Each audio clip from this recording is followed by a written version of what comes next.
maksiat yang melahirkan rasa hina pada dirimu hingga engkau menjadi butuh kepada Allah, itu lebih baik daripada taat yang menimbulkan perasaan mulia dan sombong atau membanggakan dirimu.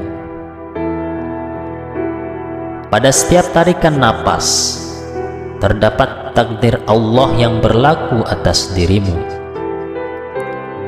Di antara tanda orang mengikuti hawa nafsu adalah bersegera melakukan amaliyah-amaliyah yang sunnah, namun malas menegakkan yang bersifat wajib.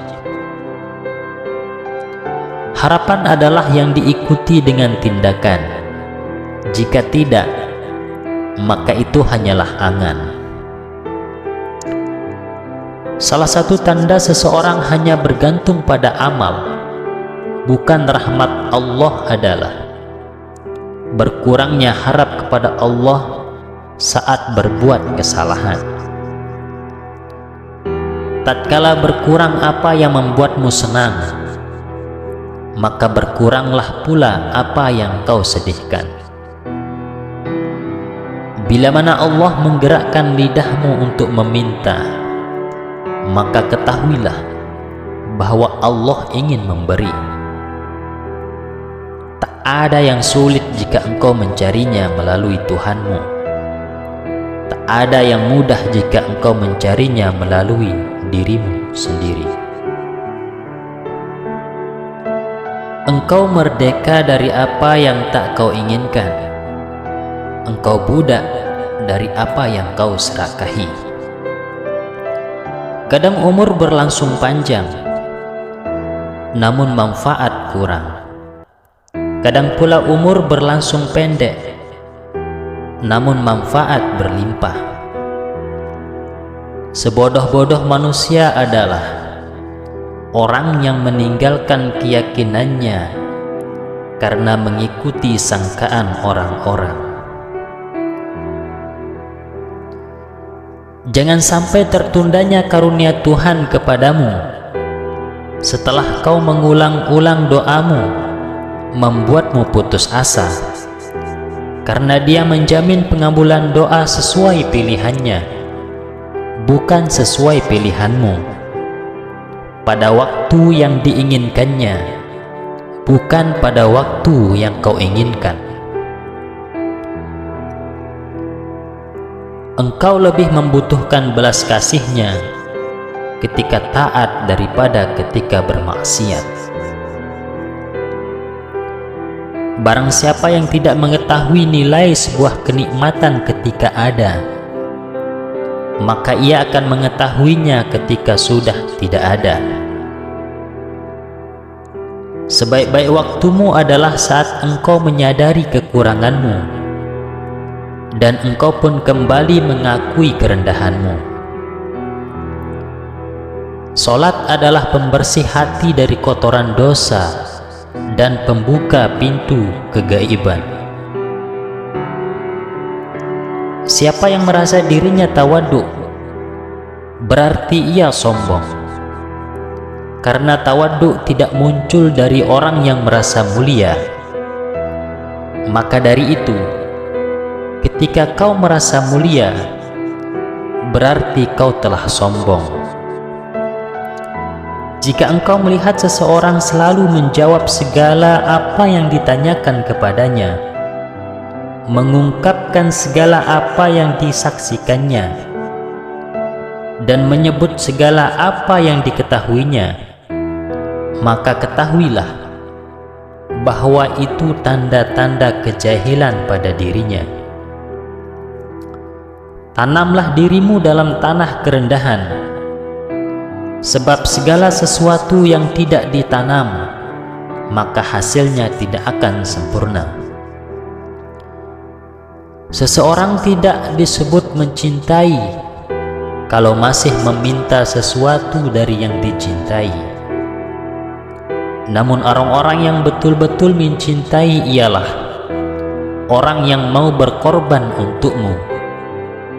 Maka sesungguhnya orang yang mencintai ialah orang yang memberimu, bukan orang-orang yang meminta diberi pemberianmu.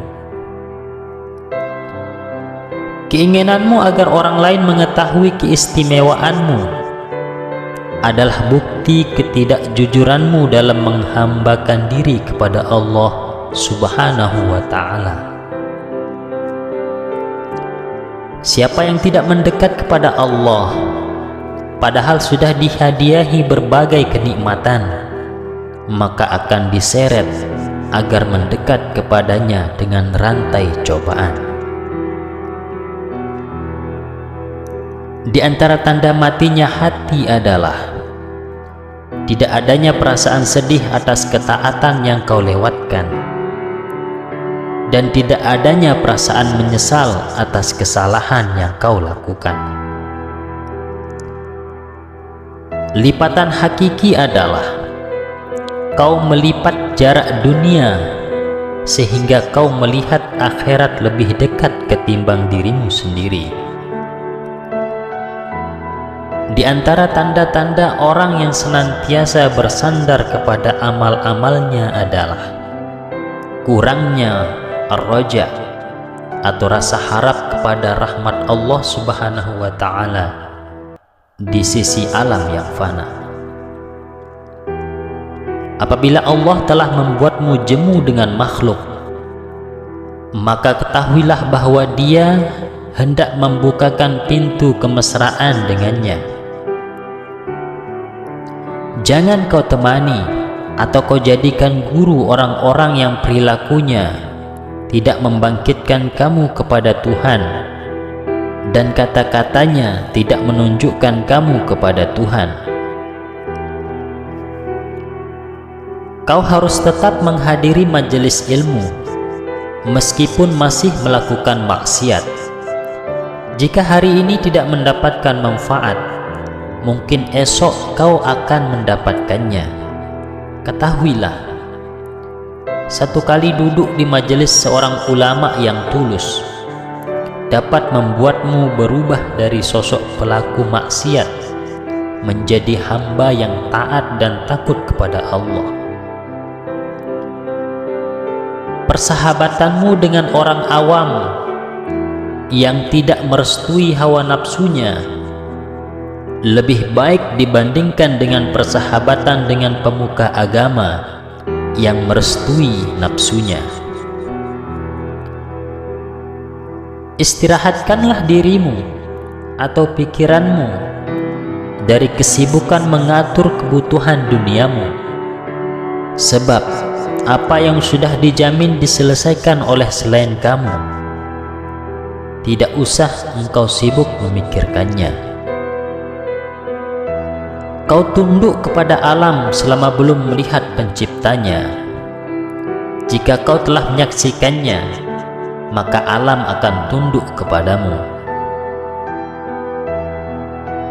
Amal yang kosong dari ikhlas sama sekali tidak berarti, bagaikan jasad tanpa ruh. Keikhlasan merupakan ruh yang menjadikan setiap amal bermakna. Menunda beramal soleh untuk menantikan kesempatan yang lebih lapang termasuk tanda kebodohan jiwa. Kelezatan hawa nafsu yang sudah bersarang di kalbu merupakan penyakit kronis. Jika pagi datang, orang yang lalai akan berpikir apa yang harus dikerjakannya, sedangkan orang yang berakal akan berpikir apa yang akan dilakukan Allah kepadanya. Beraneka ragamnya jenis amal perbuatan itu adalah karena bermacam-macamnya kondisi spiritual yang datang di dalam hati. Jika engkau tidak ingin dipecat, jangan memangku jabatan yang tidak kekal. Jangan kau tuntut Tuhanmu karena tertundanya keinginanmu, tetapi tuntutlah dirimu karena engkau telah menunda adabmu kepada Allah.